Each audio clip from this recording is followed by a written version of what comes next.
and welcome our guest, Monsieur Frechette. Thank you very much for being here. Before we begin, colleagues, just a couple of quick notes. We may be interrupted by bells this morning. I'm not 100% on that, but I have a sense that we'll probably hear the bells ringing about 10:15 or so. Since we're next door to the chamber, if we still have questions of our guests, we have the ability to stick around here a little longer than just leaving immediately when the bells start ringing. So I'll do a little consensus building if we can at that time and see what we need to do. Secondly, colleagues, this is a televised meeting. And lastly, I just want to mention to all of you, since this will in all probability be our last meeting before the summer, to thank each and every one of you for all of the hard work that you've performed on behalf of Canadians and your own taxpayers. Particularly, I want to acknowledge all of the hard work that you did with our most recent report that we tabled last week on the Whistleblower Protection Act. You know, we hadn't had a piece of, well, I was going to say legislation. We hadn't had a report like that for 10 years, as all of you know. And I know, as I have heard, and I'm sure you have heard from many of your constituents and many public service holders themselves, that it was desperately needed. An update of that act was desperately needed. We had many government employees and public servants who were feeling shut out of the process. They felt that they couldn't really go forward to their supervisors in some cases with evidence or suggestions of wrongdoing for fear of reprisal. And I think that the work that you all did on drafting that report, which we've tabled, is going to go a long way to comforting a lot of our public servants and, in fact, encouraging them to come forward with evidence of wrongdoing should they see it in the workplace. And this is, I think, a very memorable, I won't say historic, I'm not prone to hyperbole, but very memorable and good piece of work that all of you did. So my thanks to each and every one of you for that. It's going to stand the test of time, I believe. We'll see what happens in 5 years when we do another review.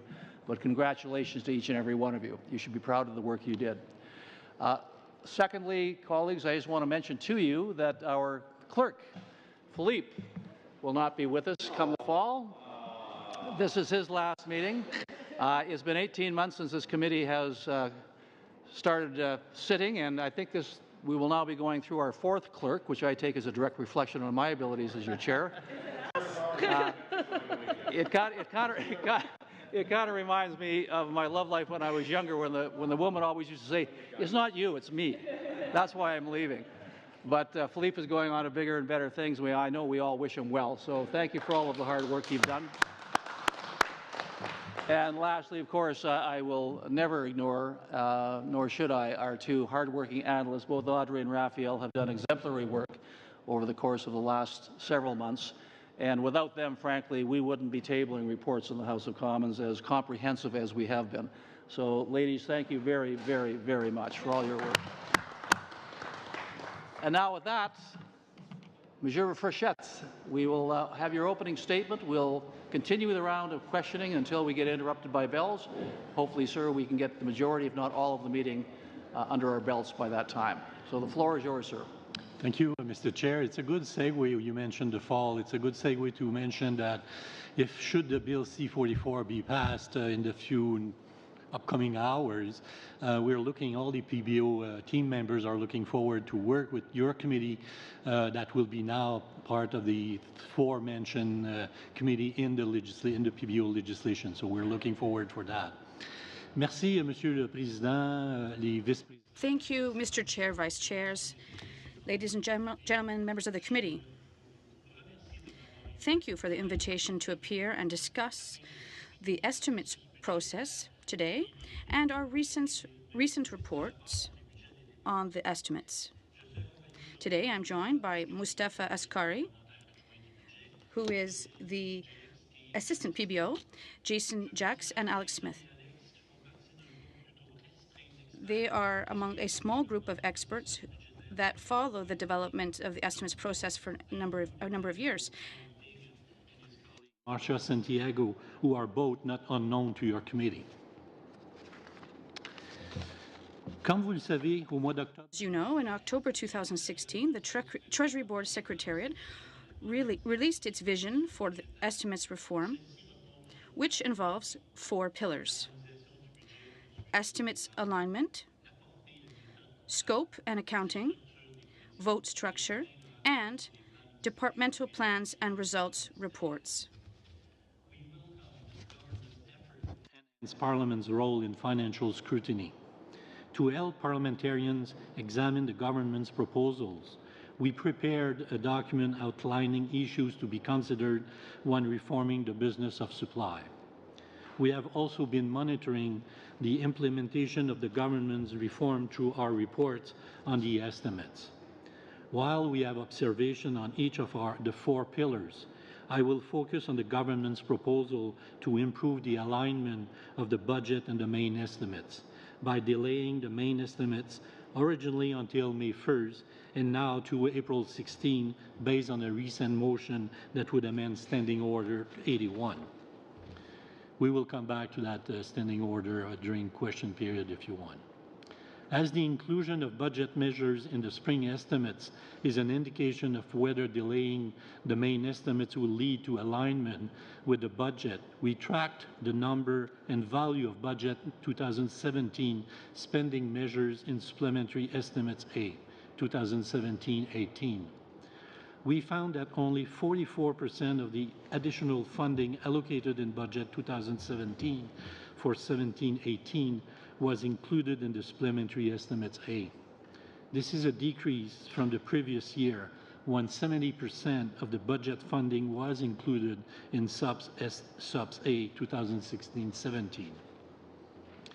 Given the limited number and value of budget measures that were included in Subs A 2017-18, we are concerned that the government's proposal to delay the main estimates may not result in meaningful improvement in the alignment of the budget and the main estimates. Il vaut la peine de signaler que It is worth noting that in 2008, the government began tabling spring supplementary estimates with the stated intention of facilitating a closer alignment of the estimates to the budget. As the number of budget measures included in the spring supplementary estimates have varied considerably, it could be concluded that delaying the main estimates would result in similar challenges. Our examination suggests that successfully aligning the budget and the estimates will require substantial reforms to Finance Canada's and the Treasury Board Secretariat's budgetary approval process. Thus, parliamentarians may wish to wait for additional details regarding the government's plan to streamline and align these processes before changing the timing of the main estimates.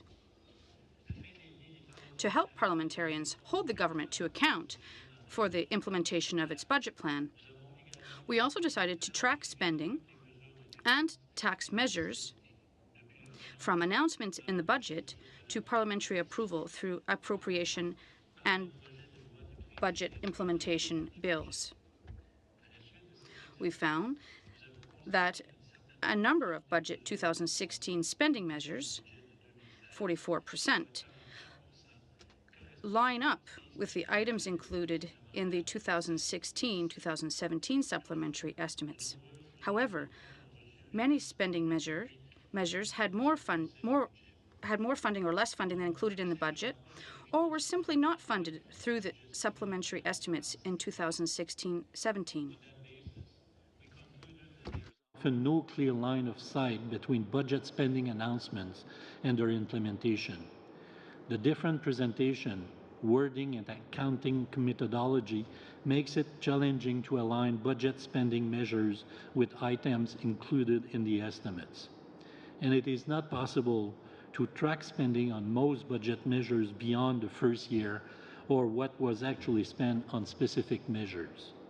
It is thus very difficult for parliamentarians to follow the money and hold the government to account for implementing its fiscal plan as outlined in the budget. We believe that the government may be able to address some of these challenges by preparing and presenting its budget and estimates concurrently and using a more consistent method of presentation, as was recommended by this committee in 2012. Nous avons remis au greffier des exemplaires. We have provided copies of the documents I mentioned to the clerk, and my colleagues and I would be happy to respond to any questions you may have regarding our analyses as well as the estimates process more broadly. Thank you very much, Monsieur Frechette. We will start now with a 7-minute round of questionings with Mr. Peterson. Thank you, Mr. Chair. Thank you, Monsieur Frechette, for being with us this morning. I understand your report here looks at just the one fiscal year, correct? I mean, these numbers are just for the last fiscal. The last fiscal, yes. Yeah. So we see that 44% of it lined up. Now, do you see, is the problem, is there a problem with getting the proper authority to spend through the supplements process as opposed to the mains? I don't think it's the problem with the supplementary estimates. It's the problem with the main estimates. The 44% that you mentioned is interesting because it was like the following year, like this year. Last year, because of in the mains, you could see 70% of the spending measures included. The reason is simple, because it was a big chunk of money under the infrastructure program. So it was easier, I should say, for the government to include and Treasury Board to include it in the mains estimates following the budget, in supplementary A following the budget. It was not the case the following year because the infrastructure program was not there anymore, and therefore all these smaller programs and all that were more difficult. So the problem is the beginning of the fiscal year following the budget with the supplementary A, where you're supposed to have most of the expenditures that were not in the mains. Okay. The Treasury Board President, Minister Bryson, has appeared before this committee on a number of occasions, and he's agreed and admitted that the first step to sort of improving these processes would be to get the alignment right, the sequencing, I think, as he referred to it. And I think the government's now proposed moving the tabling of the main estimates to April 16th or 18th, I think was the proposal. That will obviously have consequences. The government, the machinery of government would have to change and improve alignment between the budget and the estimates. Do you agree with his assessment?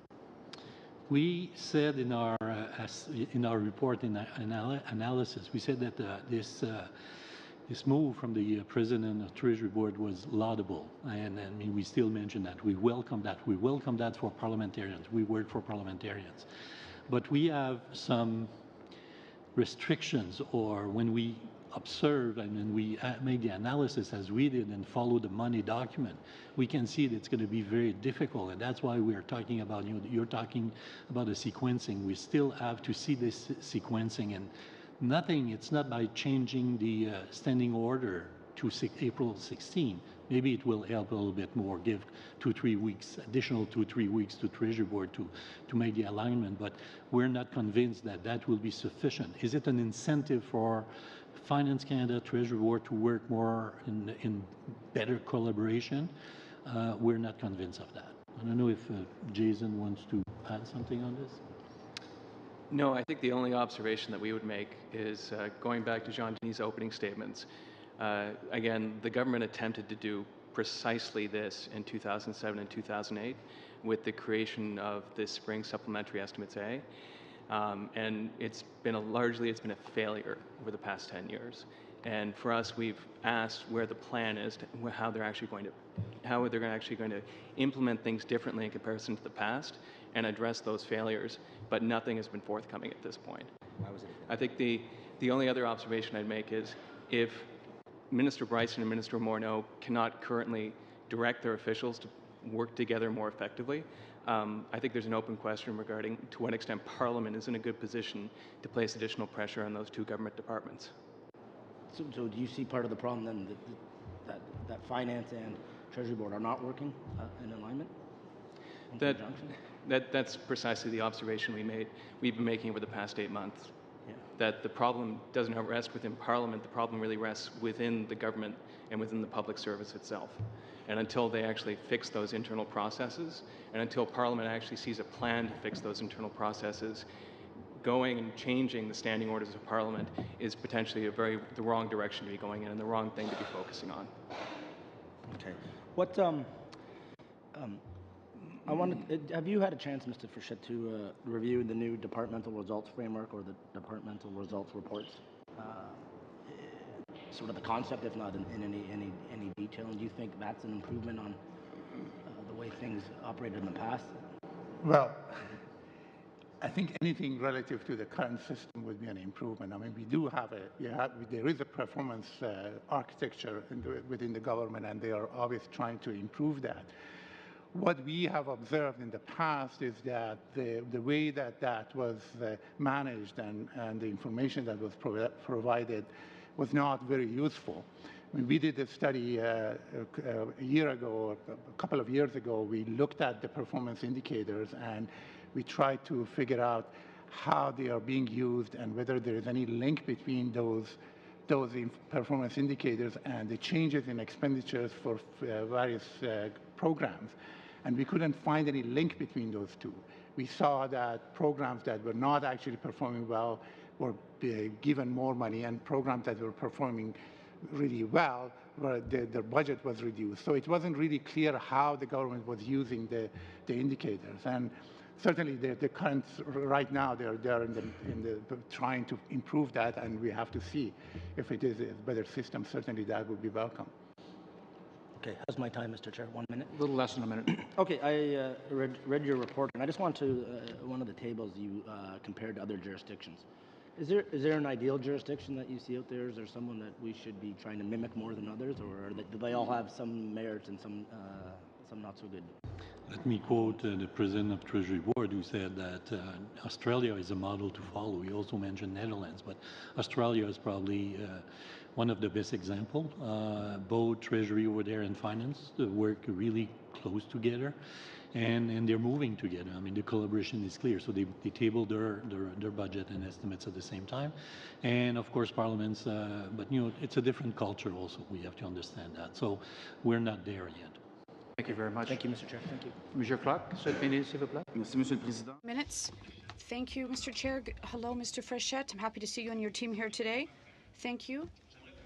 I'd like to ask you to start. Last autumn in 2016, we were arguing about the main estimates reform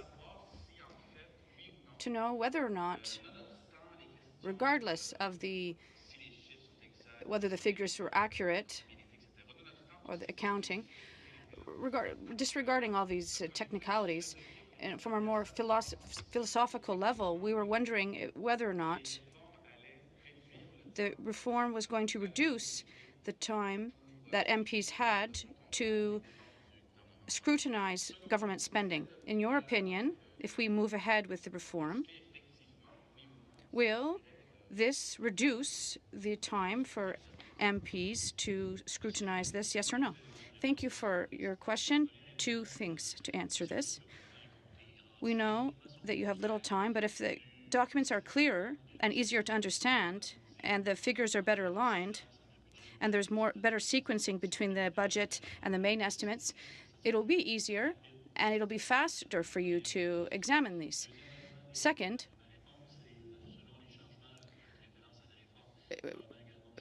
based on the reform and the proposed changes to the standing orders for the House, even if we put it to April 16th for the main estimates, there's still parliamentarians still have until June 10th. So it leaves them enough time, I think, if we have clearer documents and more direct information. As I said, with experts that look at this budgetary process, if we have a hard time finding these figures, we understand why it can be hard for you.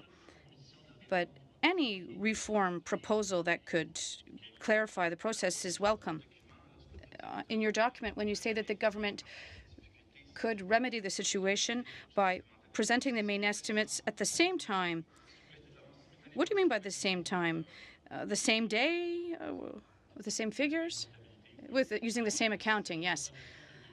This is a 2012 recommendation from this committee, and I explained what happens in other countries. But I'm not convinced and I go back to what I said in 2012, at that time there would never be a harmonization between the main estimates and the budget for various reasons, particularly in terms of the accounting. We have cash accounting, etc. But in terms of the proposal for spending, they said we'll always need the SUPs to align some of the spending.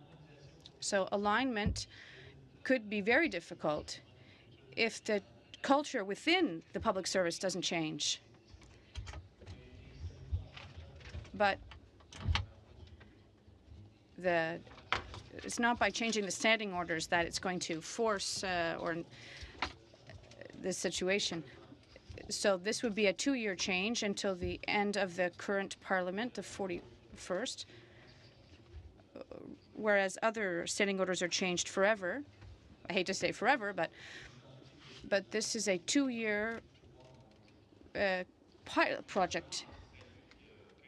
In Australia, when they made the change to align their budget, they did so immediately, right? It didn't take them 2 or 3 years. Jason, Australia, l'Australie? In the case of Australia, there were many years of work actually undertaken leading up to that alignment. So just to highlight the point that the President of the Treasury Board and Mr. Pagan have made it past to this table, and we've also made, that it is a complex undertaking, but again, it's an undertaking that primarily starts within the public service. So it's alignment within the public service, government departments, and especially central agencies working very closely together to ensure that the documents that can actually be furnished to parliamentarians upon which they're voting are actually well aligned and very well integrated. But it does require a tremendous amount of internal work and machinery changes within the public service. Okay. Combien de temps? What do I have left? Mr. Frechette, if you have any comments or observations, please go ahead. I have a couple minutes left. Thank you. I have no other comments to make. I think it was relatively clear. We think this approach is laudable, but I'd like to be very clear that we need to have clearer documents for parliamentarians. So we need documents that are clear, that you can understand easily and rapidly. So that's my main comment. But just as Jason has just said, and as I have said, right now, we see that there are difficulties within the public service and between the various departments with this approach. So we hope that the reform will allow for better alignment. Until now, based on our analyses, based on the 70% of alignment was last year because it was a global infrastructure project. But for this year, it's trickier because we see piecemeal programs. So the performance of the departments has to be really up to expectations. Last questions. The alignment of the SUPs with the main estimates, in your opinion, will it allow for better management of public funds, or will it help the committees to study and the MPs to study documents that are presented to us? Since 1979, we've worked in this way, and we live in a really wonderful democracy. But will this reform here on the Hill, is it just for us on the Hill, or is it really to improve scrutiny of public spending? Comprehensive than perhaps we have time to allow. So I will ask you to keep your thoughts.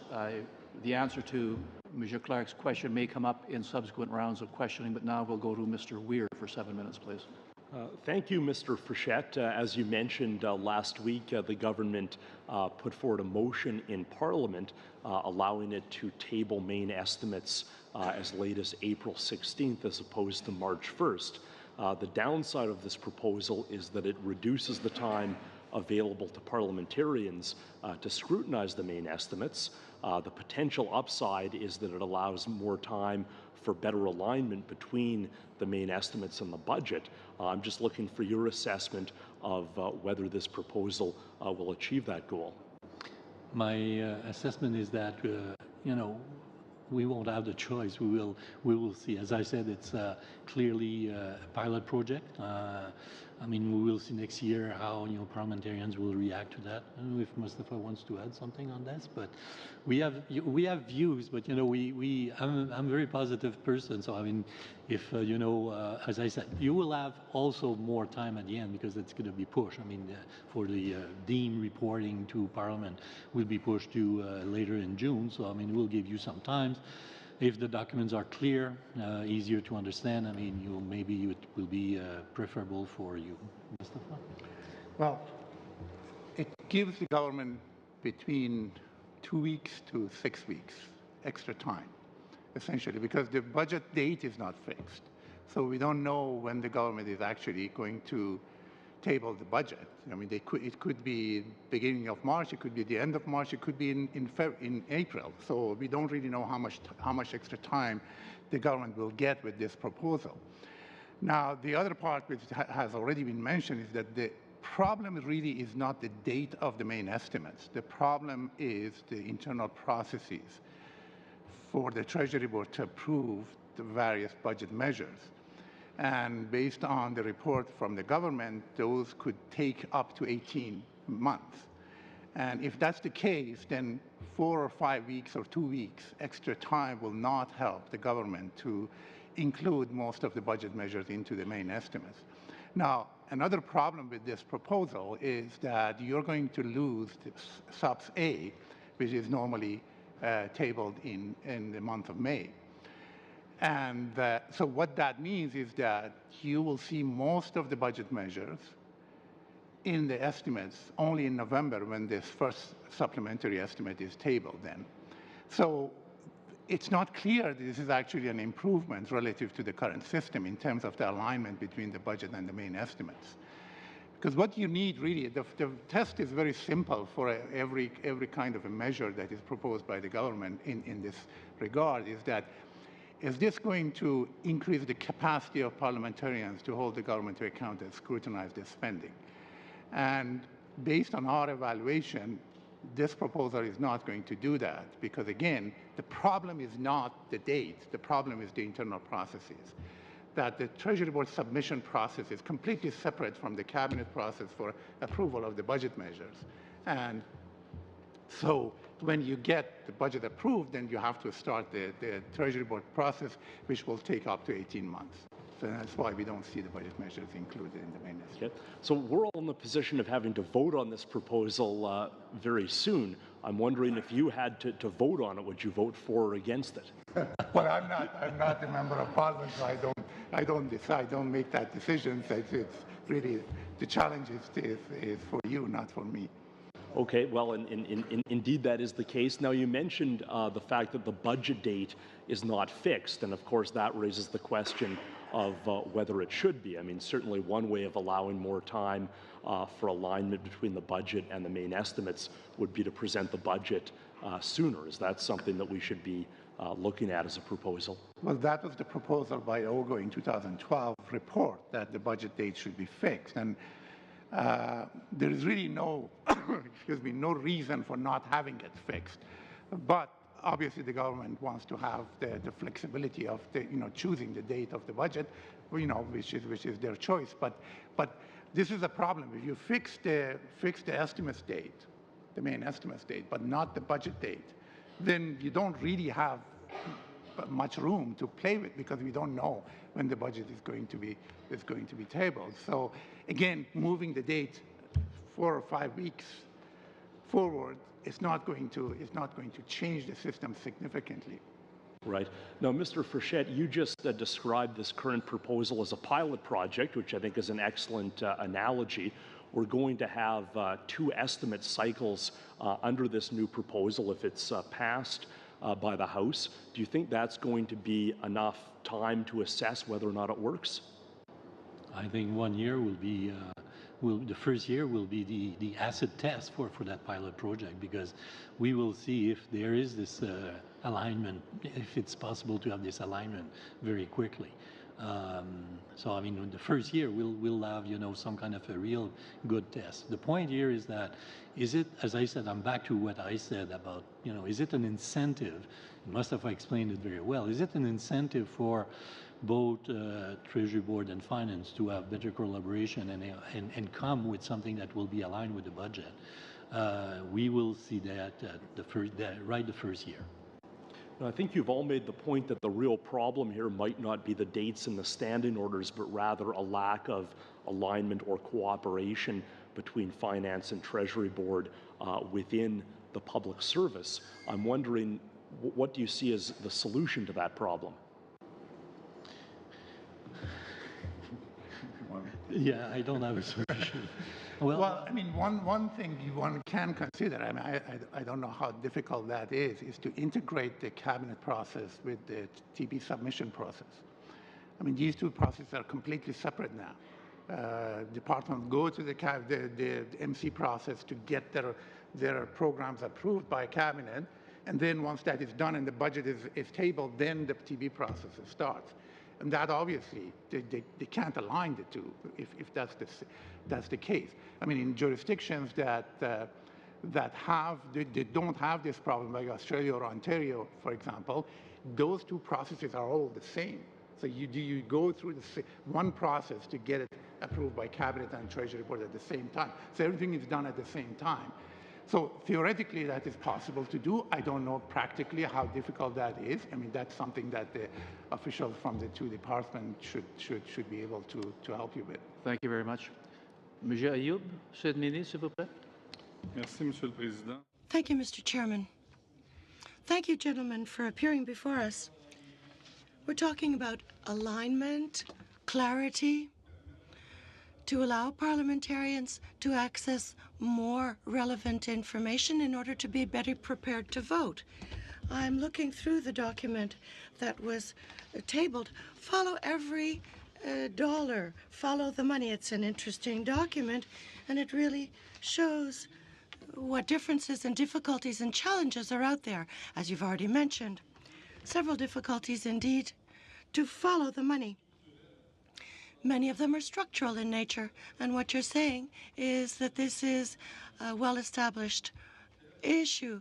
There's a pilot project here to hopefully help us accelerate the study, the rigorous study of the follow-up on the monies expended, because the budget gives direction, but the budget sometimes changes throughout the course of the year, and this is where we as parliamentarians must make decisions. I would like to know if this initiative of following the money, following the dollar, might improve communications between your department and the Minister of Finance and the President of Treasury Board. Thank you for the question. We do hope that this will improve the situation.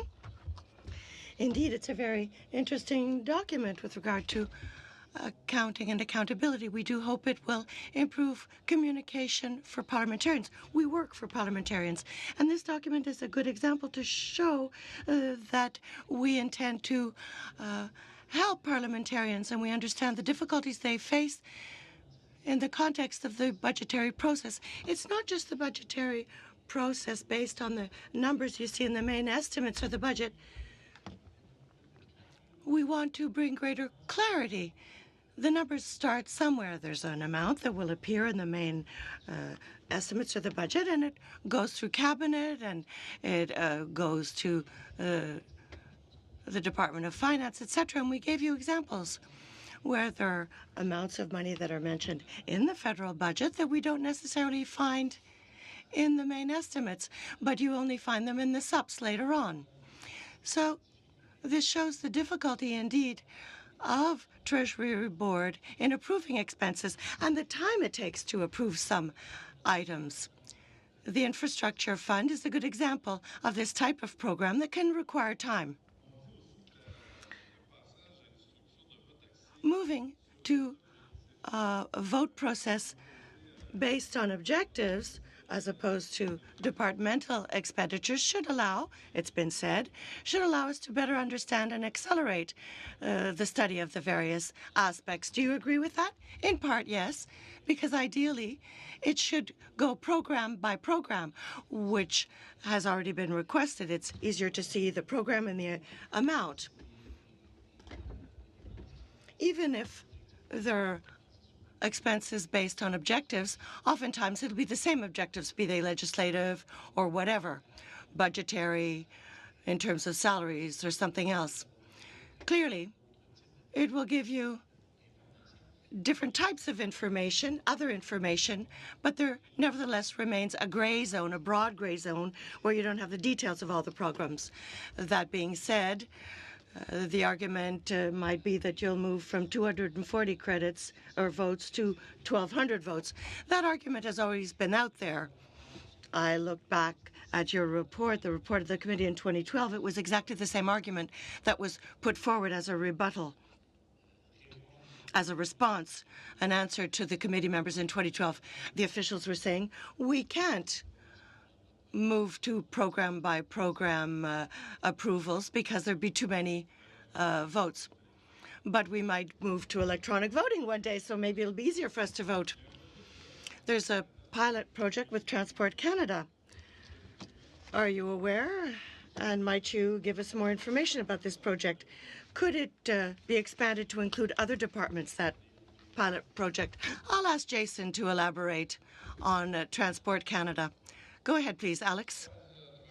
And there's a pilot program where the grants and contributions of votes of Transport Canada have been divided into subject-type votes.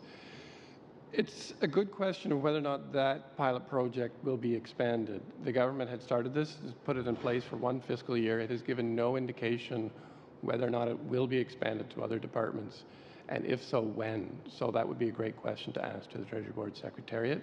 It does at least move in the direction of program-type votes that this committee had recommended in 2012. How long would it take for the project to follow? It's a year project? Well, they've had it in place for a year, and when members asked the Treasury Board officials how it was going, and they said it was going fine, they just haven't made any commitment to expand it, to do anything more with it. So to expand it across the government to other departments, how long that would take would depend on the departmental accounting systems a little bit, but they could at least expand it to a few more, to 5 or 6 departments, and seeing how it works, what the kinks are. But there's no plan in place to do so at this time. Okay, thank you. Peut-être ma dernière question, mais est-ce que... Perhaps my last question, I have a few minutes left. This policy, does it risk compromising the ability of the government to redistribute monies to respond to needs that haven't been planned for, unexpected needs? And would you be in agreement with the idea of moving monies about between votes without parliamentary approval, as is the case in Quebec? Would it be a possibility, a recommendation? First of all, PBO doesn't make recommendations. You mentioned a different approach because in Quebec, supply approval comes very quickly after the budget. And indeed, they authorize some movement with the monies based on our understanding of what's going to happen. They will have the ability to move funds around within the objectives under the various departments with regard to programs, because you alluded to programs earlier. Emergency expenditures, unplanned expenditures. We'll have to see. There could be supplementary estimates. That's why supplementary estimates continue to exist. Thank you. 5-minute rounds, starting with Mr. McCauley. Great. Gentlemen, a pleasure to have you here. Mr. Ascari, you talked about, we'll be losing the sub-pays basically, so the next supplements will not get tabled till, I think it was November.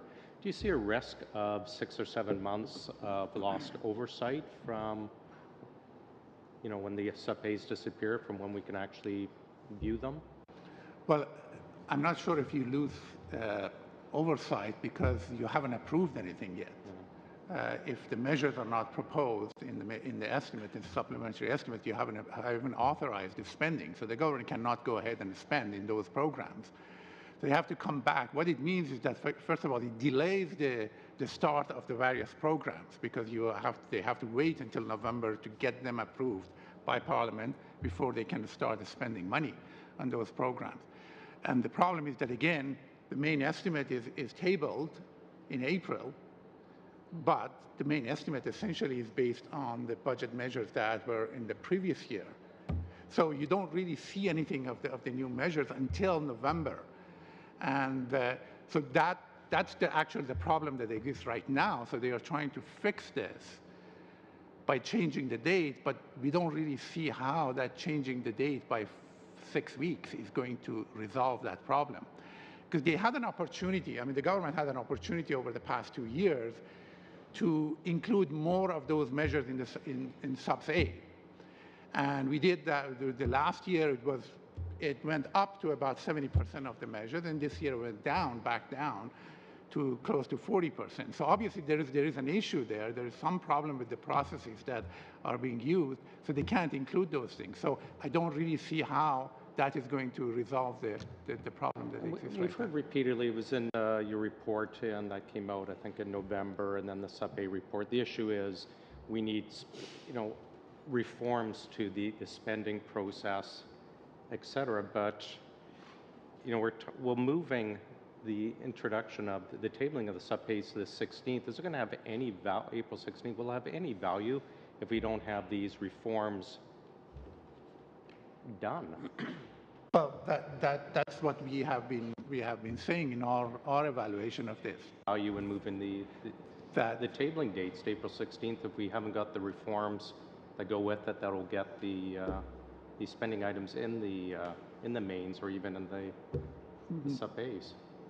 That's correct. If there is a detailed plan to... Not a detailed plan, all we're doing is moving the date. That's right. Should we even bother then? Can you offer an opinion? Should we even bother moving the date at this point? That's obviously, that's your decision or the Parliament's decision, whether to vote for this or not. But as we said, our evaluation of this is not going to change. Without the reforms, what are the consequences of moving the date to the 16th? We've seen the sub-pays, we've actually gone from 70% to 40% of a regression that the TBS president somehow tried to spin as progress, but we're going the wrong way on the sub-pays, getting items in there. We're not going to see the reforms. Is there anything to gain? Are there any consequence of moving to April 16th? Well, there's a possibility that actually you're moving backwards because if you lose Sub-A, and the government has not the capacity to include more budget measures in the main estimates, then you're actually losing that opportunity from Sub-A, so that means moving backwards. Okay. So just quickly, the TBS has submitted, their 4-point reform package for the estimates.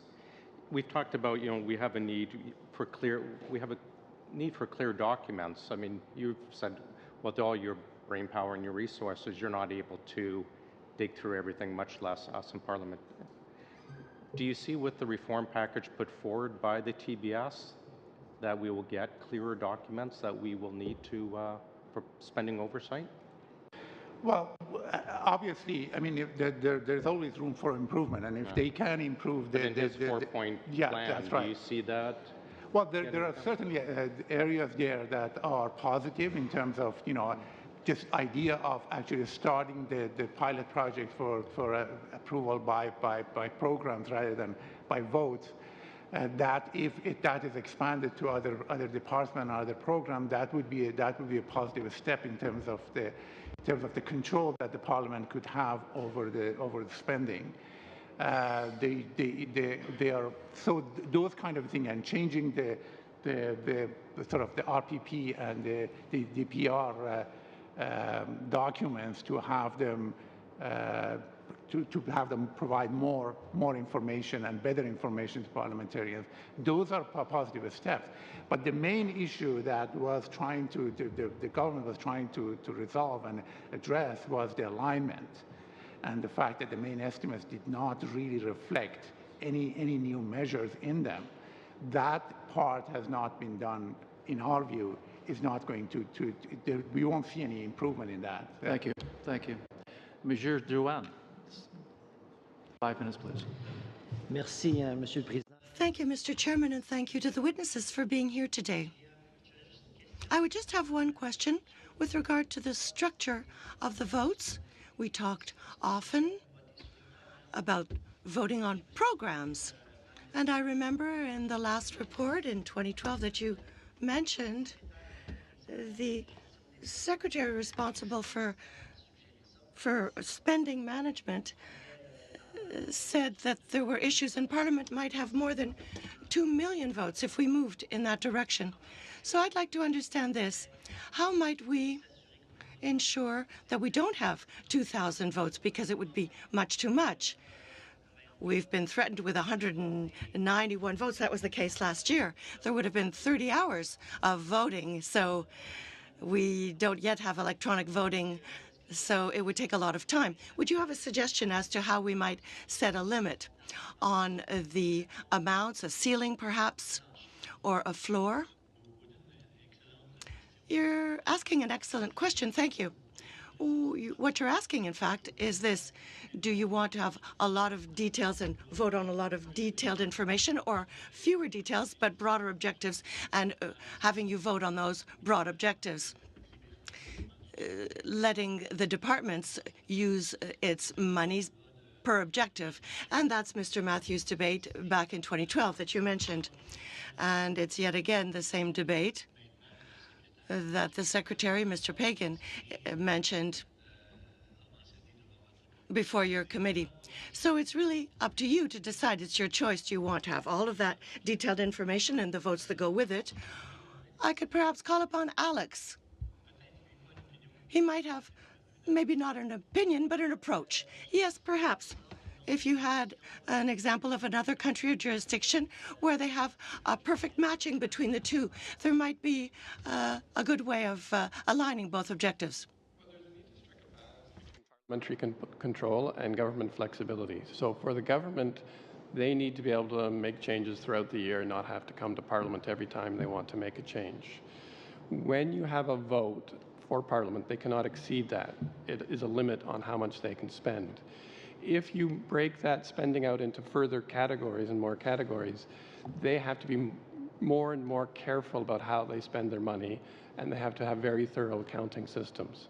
So right now, their accounting systems are not robust enough to make sure that they do not exceed a vote if you give them, say, 10, 12 categories of their spending within a particular organization.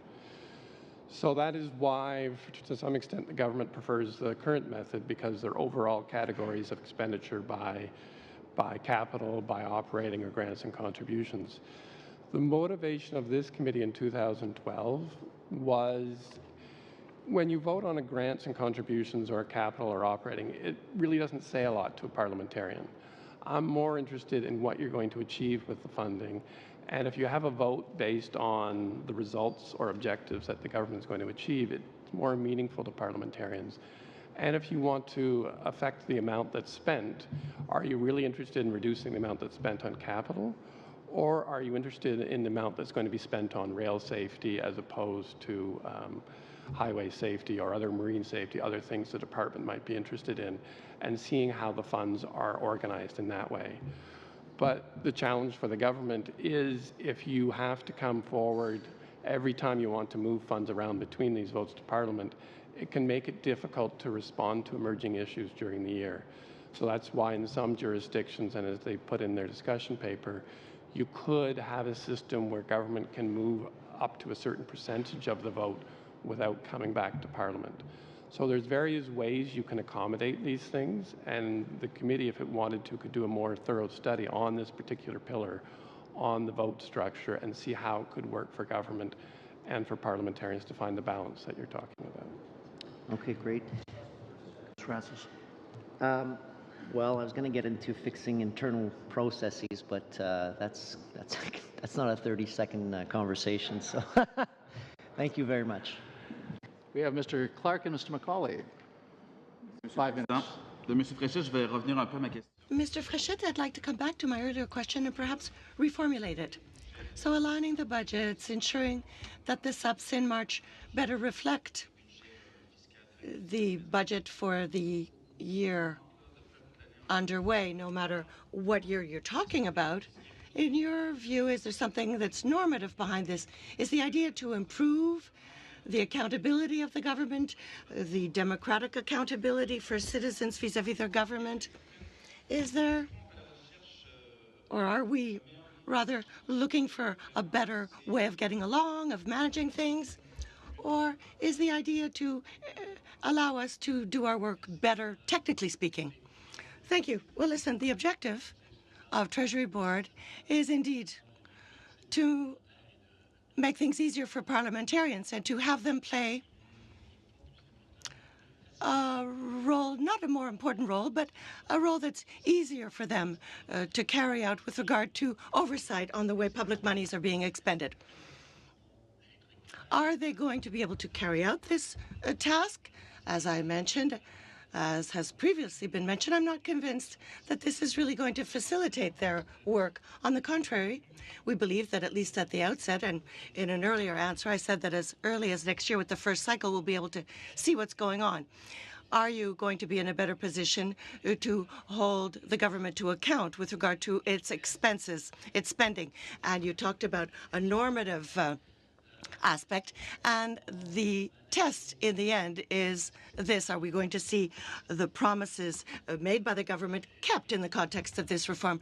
I'll stop there by saying that we don't see how, with a change of dates, for example, if there's a budget that's mobile over time, that's floating, because we don't know if the budget will come down in February, March, or April. So on the 16th of April, when the main estimates are tabled, well, that could be aligned with a budget tabled two weeks prior, as we've already seen over the course of the last few years, where budgets are tabled very late.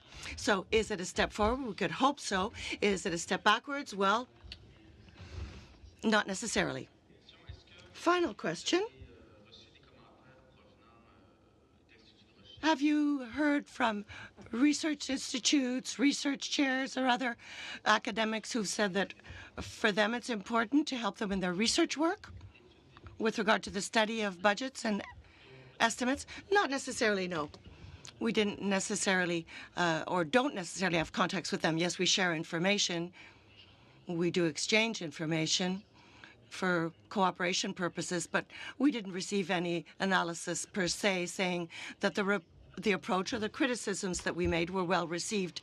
In other words, saying, yes, indeed, the same challenges have been recurring. I went back in 2002 in the same committee in 2012. We see the same arguments put forward time after time. We've heard them, the same arguments and the same problems and issues that have come about with all of the reforms or attempted reforms that we've seen over time. Yeah, you mentioned 1 year would be the acid test to see how the government's doing with these proposed changes. What would success look like to you, and what would failure look like to you after 1 year with these reforms? I should not use that word, acid test. It's old. Preston Manning used to use that word. Jason, you want to? Well, I think the cleanest acid test is actually going to the Treasury Board Secretariat's departmental plan for this year, where they indicate that the target for the coming year is that 100% of items will be from the budget will be tabled in the most immediate supplementary estimates. So that's the target, official target from the government, the 100%, and we're currently at roughly 40% for the current year. But by moving it to April 16th, it bumps the next supplementary estimates to, I think it was November, so it's giving them 6 extra months. Well, the precise language is actually in the next estimates. So the next estimates after the budget will actually be these new, the new date for the mains. So that's not going to happen. What would you consider successful? 60%, 80%? They're not going to get 100. Let's be honest. I think we have a much easier job of providing analysis to the committee and to parliamentarians. And as we pointed out in the past, we've suggested that parliamentarians ask the government for a plan regarding how they're actually planning on implementing and achieving this target. We tried that last week and we didn't get an answer from TBS. Yeah. I think were we to actually see a plan then just based upon the regular analytical approaches that we take, we'd be able to actually look at the plan, determine where the risks are, determine the likelihood of achieving the results, and determine, of course, how those risks could actually be managed. Thank you very much. Yeah. Madame Shanahan, 5 minutes, please.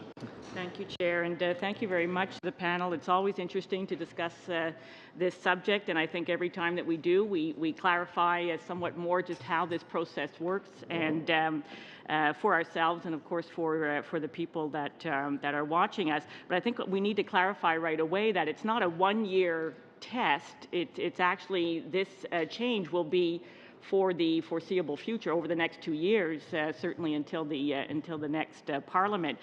And I think that's important to understand because it's not a short-term process. It's not let's try this, and if that doesn't work, let's try something else.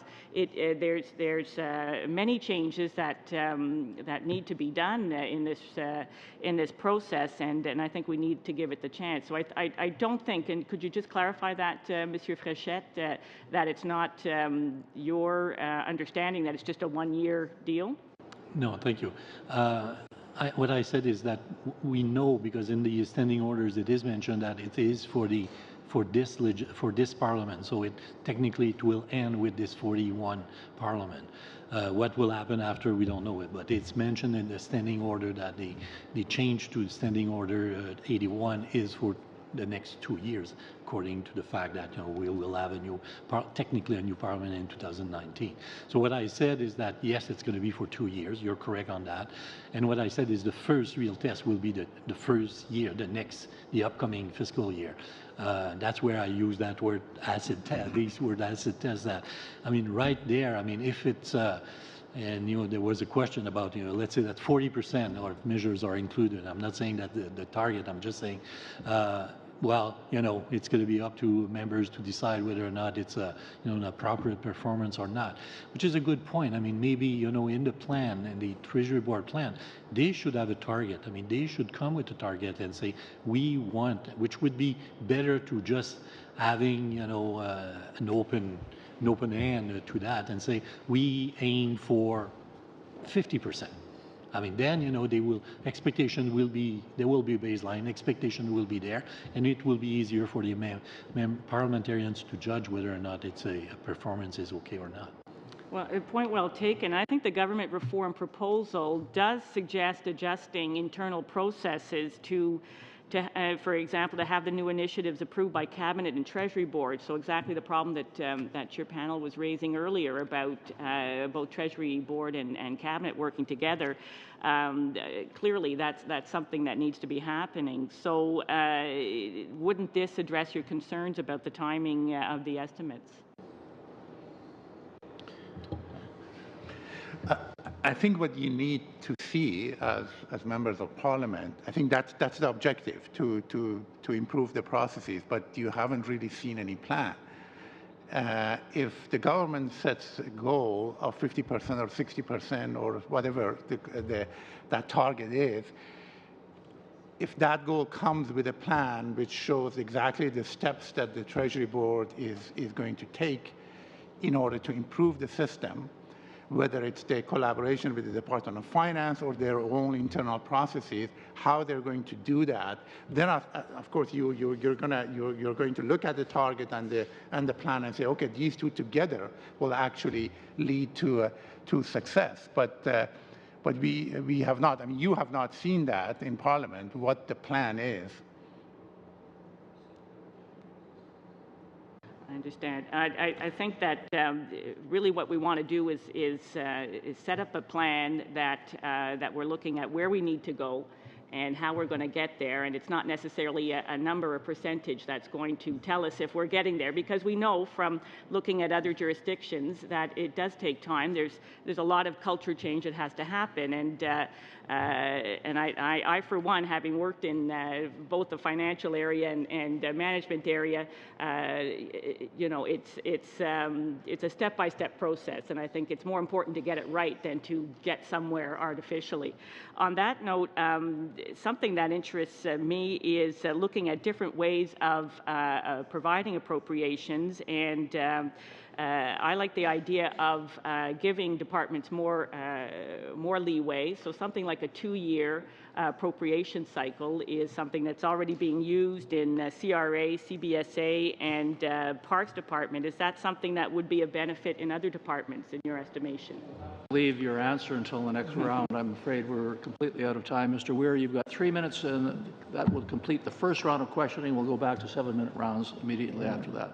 Mr. Weir. Thank you, Mr. Ascari. Where we left off, you were saying that there was better alignment between Treasury Board and budgetary processes in jurisdictions like Australia and Ontario. It strikes me that in many of those jurisdictions around the world and at the provincial level in Canada, the Treasury Board is part of the Finance Department. Is that something we should consider at the federal level? I suppose the machinery issue is something that obviously, it's something that we haven't really looked at, and it's not really part of our mandate to look at the machinery of government. But whether it is part of the finance or separate from finance doesn't mean that they cannot work together. So I think the way we have seen it is that those two processes are completely separate now, and there is no way you can align the results if the processes are completely separate. I mean, this is, to me, is as simple as that you have to find a way to integrate those processes in order to align the main estimates and the budget. And anything else, you may see some improvement, but not necessarily an improvement that you're looking for. Any further thoughts? Nothing to add. Oh, okay, fair enough. To bring up a specific example, the government was putting forward a national inquiry into missing and murdered Indigenous women. That was in the budget, but there was no funding for it in the main estimates. When we asked the Privy Council office, they said they had enough money left over from other things to pay for it up until supplementary estimates. Does that seem like a reasonable approach? One of the interesting things of having the two processes separate is something gets refined. So something gets announced in the budget, we're going to do this. But the departments have not been fully brought on side on their planning processes. So they say, well, it's not really going to roll out that way. We need to actually refine the numbers or the year in which we're going to spend the money. So in doing the tracking document, one of the things that was different between the budget and the estimates numbers was when the departments then refined the numbers and said, maybe we're not going to spend it in that particular timeline. So that's a classic example, is the inquiry, that there was an announcement in the budget, but then when it came to try and implement it through the department, it took longer than expected. If there was a better integration of the processes, the department could have that upfront discussion before it even gets announced in the budget. So then it would improve the information in the budget as well, not just in the estimates. Thank you very much. We'll go back, as far as time allows, to the 7-minute rounds. Once again, Mr. Whalen. Thank you very much, Mr. Chair, and thank you all for coming today from the Parliamentary Budget Office. It's very helpful for us as we continue to meet with Treasury Board about this process. There's been some discussion today about targets and timelines and a detailed plan, and yet the Treasury Board has come to us many times setting a very clear strategic direction and goal of competently aligning the budgets and the estimates process, and doing so in a way that will allow parliamentarians to have better oversight. And yet, in my view, getting there in a reasonable way, any improvement will be greatly appreciated by parliamentarians. In terms of baselining, why do you think it's important that they should establish some benchmark criteria for a number of estimates that get wound up into the mains, or an amount of spending that gets wound up in the mains, when the first step appears to me to be just to align the timing and provide an opportunity to, as close as possible, table the estimates after the budget? Doesn't the change to the standing order allow them to make that first step?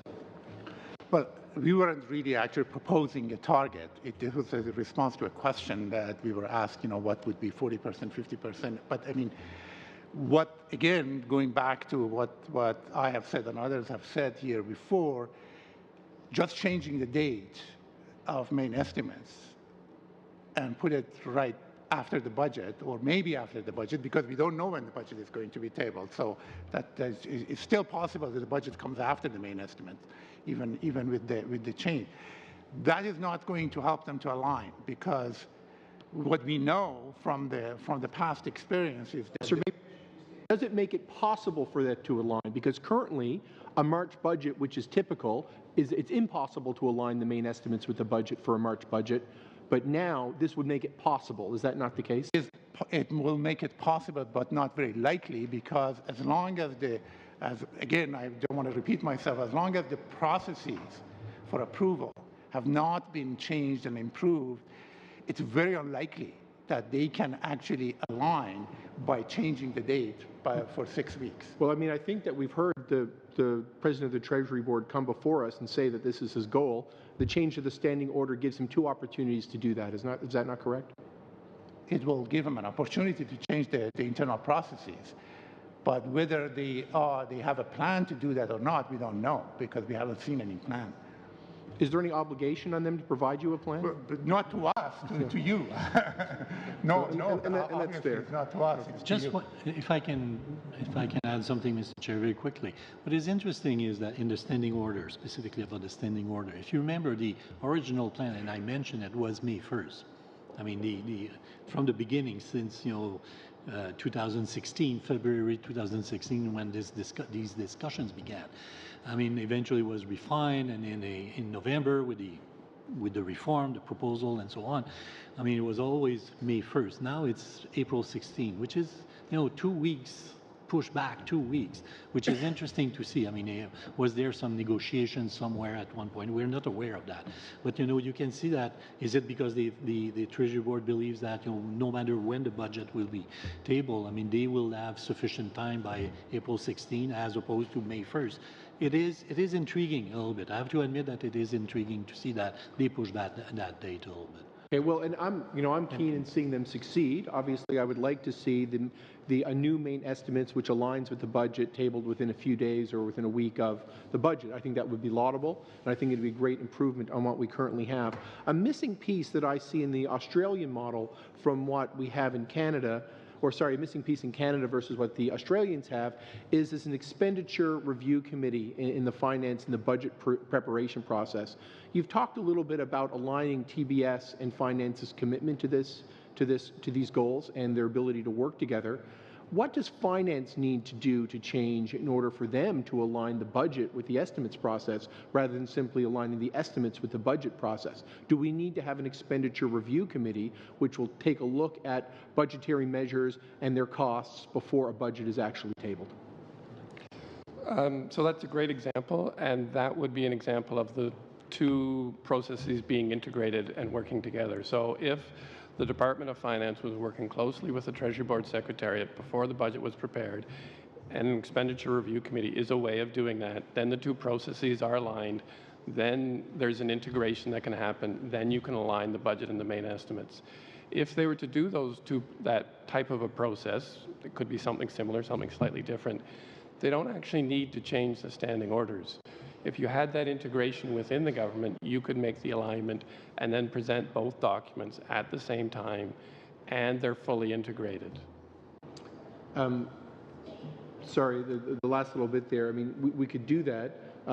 Is there any negative to having that happen between March 1st and April 16th, which is the extra window the government is asking for, versus requiring them to do it before March the 1st, given historically what the budget timing is? Well, the part of the implication of the process is you'll now have an interim estimate. So currently, you have the main estimates and you vote on interim supply to start the year. It's 3/12 or roughly of that. Instead, you're going to have, because they're going to be main estimates presented after the fiscal year starts, you're going to have to start with something else. And that will be based on the expiring year's main estimates rather than the current year. So there is a disadvantage in that sense of what funds are being provided for the first 3 months of the year are not based on the spending for this current fiscal year. Well, I mean, that might be a recommendation to ask that interim supply be based on estimates for the current year rather than the previous year. I mean, that might be a good recommendation to make to Treasury Board. Well, you can't do that because you're not going to present the main estimates until after the fiscal year is started. Well, I mean, the documents that are tabled with interim supply are as you've described them. There's no reason why we couldn't, as parliamentarians, require Treasury Board to prepare interim supply estimates based on projected future, because they had to do those calculations anyway, and then there'd be no loss of information. I mean, you're assuming there's information lost here, but I don't think there's a requirement for any information that currently exists not to be presented to parliamentarians. That's a good point, and again, it just, with respect to incorporating the additional information, I think everyone would agree with you. That said, there is the reality check that currently, under the current internal guidelines produced by the Treasury Board Secretariat, these interim estimates are actually, they're locked down in December of the previous year. So if they're locked down in December of the previous year, then that in effect leaves you in a situation where there's simply not Well, enough I mean, time. I think the projections you make in December about what next year's spending are just as good as the projections you make in We're going to February. have to wrap it up. Mr. McCauley, 7 minutes, please. Great. Thanks again, gentlemen. Now, without the improvement in our internal processes, we're not going to likely see, it'd be nice if we could, but it's not likely that we're going to see better alignment with the estimates, with the budget by changing the date. Are there any negative consequences to going to April 16th? I don't see, unless we get a big improvement in internal processes, we're not going to see any positive consequences out of this. What are the negative consequences? There is, ironically enough, a positive to the current system. So when preparing the tracking document where we took budget 2016 and tried to see where it appeared in the estimates, the irony of the current system is the supplementary estimates provide a lot of detail. So you have different lines and it's identified which budget it came from. So while there were some difficulties, it was possible more or less to make a table where you could align the budget priorities with the estimates. Because of the way the main estimates are prepared, departments roll up all of their spending into programs and they have a highlight section which they may or may not provide financial information. So if the budget items were included in the main estimates, it's not transparent to Parliament. So the irony is you would lose a little bit of transparency in being able to see where those budget items, how they're being approved by Parliament. Okay. Now, we've talked a lot about we need a plan on improving the processes. A couple of weeks ago, we had the president of the Treasury Board here. We asked what the plan was, and we got,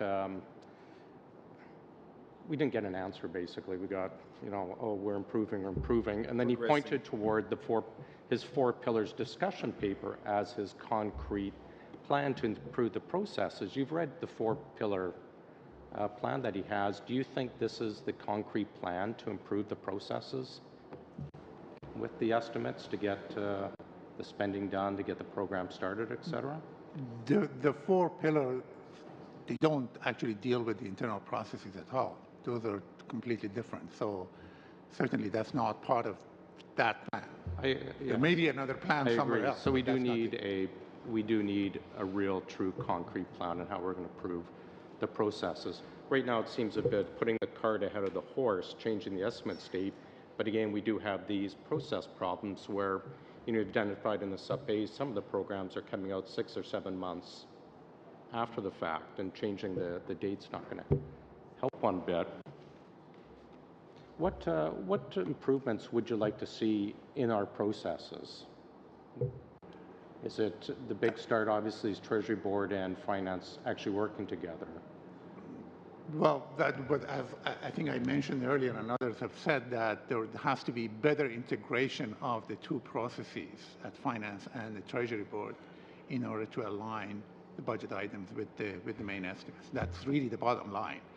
How they achieve that, that's something internal. They have to decide how they're going to achieve that, and that is the plan that we are talking about. That the steps that they need to take to better integrate those 2 processes.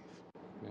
Do you think that by moving the estimates back to April 16th, one of the complaints we have is that it takes away, you know, a fair amount of our oversight ability? Is that a valid concern for parliamentarians?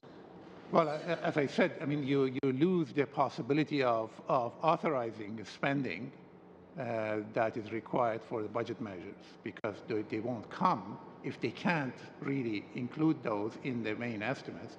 You won't see them until November. That's about 7, 8, 9 months after the budget. Okay. How much time do I have, sir? We've got about 3 minutes. We've got about 3 minutes left. I'm just wondering, I'll just open the floor to the four of you if you have any other comments on the date change and the other processes going on right now. Mr. Jacques, Mr. Smith? Just before, if I can quote the evidence of this committee in 2012, which is, for me, this quote coming from, and it was mentioned, it was from Bill Matthews, and let me quote it, quote, "The estimates from the previous year are certainly used by my colleagues of the Department of Finance in formulating their next budget. That budget will then influence the main estimates for the following year. It is very much a circular relationship. You will never have complete alignment between the two." I think that we're talking about is whether there's a way to strengthen the links between the two documents. You will never see a complete alignment. And he goes on about this. And, this is, end of quote, this is for me, really, it's not impossible, to have a stronger links between one and the other, the budget and the estimates. It will be, as we mentioned, this culture and this commitment from one department collaborating with another department is central to this plan that we have been talking so far. So that will be my only comment. The plan right now as it is to change the estimates tabling to April 16th and then being deemed reported, I think, June 10th. Without all the process changes needed, is this going to actually help spending oversight, or is it actually going to help parliamentarians in any way? Concretely, again, without the needed process improvements. Again, if the documents, will it really help? We mentioned that there documents, we don't have the processes. That's right. So we don't know until we see these documents that this better aligned documents. It will be very difficult. That's why it's a matter of will the two departments collaborate and have a document that will be helpful. And we hope they will. Ms. Shanahan, mentioned it's in all of our benefits, Canadians, taxpayers, and parliamentarians, for the government to succeed, and we hope they will present a clear plan on how they're going to improve the processes and properly align everything. So do we here. Yes. Okay. Thank you, sir. Mr. Weir, 7 minutes. Thank you. I'd like to just pick up on this point about interim supply at the beginning of the fiscal year. By going to April 16th, there's at least a couple of weeks at the start of the fiscal year where interim supply will have to be based on old information. And I'm wondering if that problem is really worthwhile in order to just delay the main estimates by a couple of weeks, or would it be better to present the main estimates before the start of the fiscal year? Well, the current practice and quite frankly the OECD best budgeting principles dictates presenting the budget prior to the fiscal year. That's what Parliament should vote, is prior to the fiscal year, because afterwards the spending is already taking place, plans are already in place. It's really much difficult to make any changes or commentary on things that are already taking place. The current process does give an amount of money for Parliament, for government to operate by Parliament for the first 3 months. So they will be doing that just in a slightly different way. And as they note, there are some other jurisdictions that have a similar process. They need to have some funding to start the year. The real issue for Parliament is the ability to analyze budget and estimates information. The interim estimates and interim supply are not given a lot of attention by Parliament currently anyway, so it won't affect Parliament a great deal by having interim estimates versus interim supply. But will interim supply perhaps require more attention under this proposal? Well, one of the quirks of the way the standing order has been written is the interim estimates will be referred to standing committees. So standing committees will be able to review those interim estimates. It's not quite clear what kind of questions this committee or others might have, because basically you're asking questions about information that's for the expiring fiscal year, not for the coming fiscal year. So the kinds of things you might see are not all spending is smooth throughout the fiscal year. Sometimes you have to spend more at the beginning of the fiscal year. So they might have a larger amount for some departments and some organizations, and you could ask questions about why are you spending more than 3/12 in these interim estimates. Okay. Fair enough. Now, you mentioned the advantages of presenting the budget well before the start of the fiscal year, and of course, as we've already discussed, that was one of our committee's recommendations back in 2012. So far, we've been talking about this in terms of the federal budget process, but might that also have an advantage for provincial budgets that really rely on the information they receive from the federal level? One of the advantages from a government perspective of aligning the budget and the main estimates is that you can implement things earlier in the fiscal year. So one of the things they talked about in their discussion document is some things take 15 to 19 months before Parliament approves it after announcement in the budget. So if you are able to present things and implement them earlier in the fiscal year, it's easier. If you have to wait until December to get parliamentary approval to spend money, you've got 3 months left to spend the money. With respect to provinces, most of the transfers are under statutory authority and don't go through the estimates. So that particular thing might be less affected. But non-governmental organizations, First Nations communities, they get money well into the fiscal year, and they're told they have to spend it within a couple of months' notice. It's not really a good way to design a system. I guess my thought with provincial governments wasn't so much that they'd benefit from better alignment between the estimates and the budget, but just that they'd benefit from seeing the budget sooner. I mean, is that something that we should be considering in determining when the budget is presented? Well, they see the information in the finance department's budget, and so they make their planning based on that, not on waiting for Parliament to approve it. So they do see it when the finance department presents their budget. Okay. In terms of the question about reducing the amount of time for parliamentarians to scrutinize the estimates, I think one of your answers, Mr. Ascari, was that to the extent that spending might be delayed until estimates presented in November, there really wouldn't be a missed opportunity to review it because there wouldn't be any proposal to review. But let's imagine the government actually succeeded in including 100% of budget measures in the main estimates. I think the question is, would that period of time between the middle of April and then early June be enough for parliamentarians to review it all? We'll have about 8 weeks, I believe, if that's the case, to review and approve. And I think that's just slightly more than what you have right now. But actually not, no, sorry, I was wrong on that. But the problem is that right now you have more time, but the main estimates don't include anything from the budget. So there isn't really much to discuss. So you have to wait for the supplementary estimates to come out to do your scrutiny and the due diligence, which the sub-A comes in May. So you have about 6 weeks for that. Whereas under the current system, if everything is included in the mains, then you'll have about 8 weeks to discuss and approve. Yeah, it just sounds like if the government's proposal works as advertised, we'll have less time to review quite a bit more spending. Exactly. Yeah, I mean, I think we've been kind of all assuming that probably the government won't succeed in including everything in the main estimates, but if it did, that would be quite a lot for parliamentarians to go through. One of the issues that I think in 2012 was raised, and the idea was that to fix the budget date before the main estimates and at the end of February, was to give parliamentarians more time to evaluate the different estimates and different measures.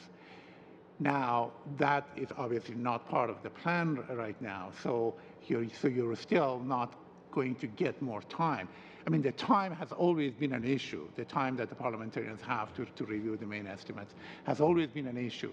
Now, one solution in 2012 was to move the budget date back, and then you will have most of the measures included in the main estimates. Then from the end of February to early June, you will have time to look at the main estimates, but that's obviously not part of the plan. Thank you very much. Madame Shanahan, 7 minutes. Mr. Chair, I'd like to give my time to my colleague, Mr. Whalen. Mr. Whalen. Thank you, Mr. Shanahan. Thanks, Mr. Chair. I might disagree with the last statement that obviously it's not part of the plan, because the President of the Treasury Board has been before us. He did initially ask for until May, and then over the course of a couple of fiscal cycles to have the opportunity to back the preparation of the documents back up to where they currently stand, so that they would be able to achieve more of the recommendations outlined in the 2012 report. So the fact that this current change to the standing order doesn't mandate that, the current state of the proposed change to the standing orders is perfectly consistent with having the budget table before the end of March, or sorry, yes, before March 1st, and have the main estimates tabled along with the budget once the machinery of government has had 2 full fiscal cycles to deal with the change. Would you not agree that the changes are consistent with the recommendations of ultimately having budgets and estimates tabled both before the start of the fiscal year and in an aligned fashion?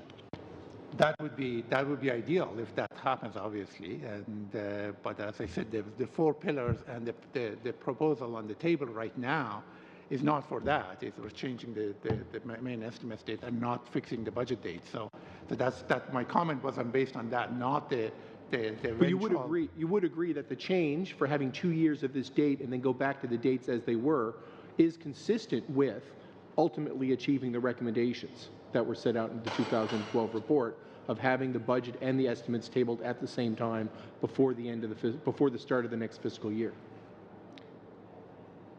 I can't really say it's consistent unless we see the results at the end of the day, see whether they are. And you know, I think everyone here has been everyone here has been consistent in the view, and including you, obviously, that everyone wants us to be better off as parliamentarians and as the Canadian public in being able to review the financial information once this is all said and done. But the proof of the pudding is going to be in the eating as to whether or not Mr. Bryson and Treasury Board and Finance achieve the goals that they've set for themselves. Obviously, not all of the intricacies of the goals have been laid out before us, but in terms of the 4-pillar plan, the 2012 recommendations, and Mr. Bryson's extensive consultations before this committee have laid out a path, I believe, that will achieve the goals. But there are pitfalls. You've already outlined some of them. I've been concerned about staffing. I asked Treasury Board whether or not they felt that they were appropriately staffed to implement this change, and they said yes. But what are your feelings about whether or not they should staff up additional resources to implement the changes that are being proposed? I cannot really comment on the staffing. I can comment on the staffing of Treasury Board. And I want to come back to your question, to the previous question also about timing and this committee, but also the staffing of this committee. I think that if you do see, as you say, that the path of this reform will drive this committee to have greater role to play and have all the information right at the beginning of the fiscal year. I mean, as recommended in the past by this committee and other committees, I mean, you're going to need more, not only time, but more resources as well, to scrutinize all this and do a proper job. I mean, as for Treasury Board, it's up to them to decide if they have enough people to achieve that and change the culture and have this better alignment with for the documents. Okay. In much of the concern that we're hearing both from the opposition members and not unfounded, as well from the witnesses today, centers around not doing enough change, that the changes being proposed aren't enough. From my perspective, I would rather see incremental change being done well with a clear goal in mind to ultimately achieve those goals. What sorts of things should we also be doing at this first stage of the process besides getting the machinery of government aligned in terms of timing? Are there other particular things that you believe should be part of this first phase which don't appear to be based on the comments that the President of the Treasury Board has been making? One thing you could look at is just the documentation itself. So, and part of doing the tracking document was to look the way things are presented in the budget versus the way things are presented in the estimates. And it's actually, let's just say that they aligned and everything from the budget was in the main estimates. Well, how would you know? Because the way the information is presented, it's very difficult for you. You just have to take it on faith from the Treasury Board Secretariat that it was achieved. They could present information that was clear and more readily traceable by parliamentarians. So you could start to look at just the way information is presented to Parliament. I agree. Ultimately, I would like to see more projects-based appropriations. I think that's a good goal. But in terms of achieving the overall direction, I see that that would actually more complicate the process if they tried to do that plus aligning the estimates of the budget at the same time. Wouldn't we want to see a couple of years of smooth functioning of this initial change before we then also started to overlay changing to projects-based appropriations on top of that? I think it's not only the issue of appropriation by project. It's what was mentioned here is the way that different measures are explained in the main estimates and the budget. Sometimes they're completely different titles, different explanation.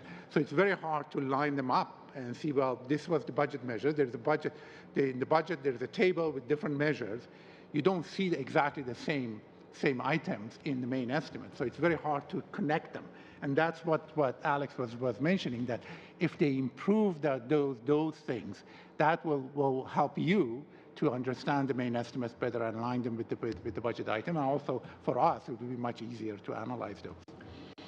Hopefully they do that. How much more time do I have? You've got about 40 seconds. Okay, well, I might be able to squeeze one final question here because it's just an open-ended one.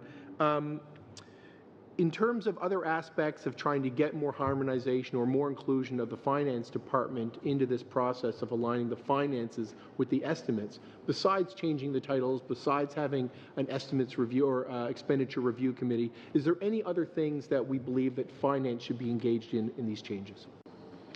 Again, I think that integration of the processes that we mentioned earlier, that requires finance's collaboration in terms of being open with the Treasury Board in terms of what budget measures are being considered and how they are developing those and where they are going with that. Because at the end of the day, nobody really knows what budget measures are going to be in the budget until the budget is tabled, except the finance minister and the prime minister. So those kind of things obviously will help. And Mr. Chair, I believe it would be nice for us to invite some finance officials here to discuss how they intend to engage in this cooperation and this alignment. I think it would be helpful for the committee. Your chair, as always, is at the behest of the committee, and should you choose to invite finance officials here, I'm sure that this committee would welcome the opportunity to question them. Gentlemen, thank you very much for your attendance here. As you probably have seen by the flashing lights, we have a vote being called now, so I'm going to adjourn at this point in time, but I do want to once again thank you very much for your testimony here. It's been very instructive and very helpful. If there's one takeaway above any others that I can suggest is that all committee members should heed your very sage advice that until such time there is better integration and communication and a true commitment between Treasury Board and Finance, we may be having this discussion again and again and again over the years. But hopefully that those two entities can come together in an integrated fashion and benefit all parliamentarians with their results. Thank you so much, colleagues. We are adjourned.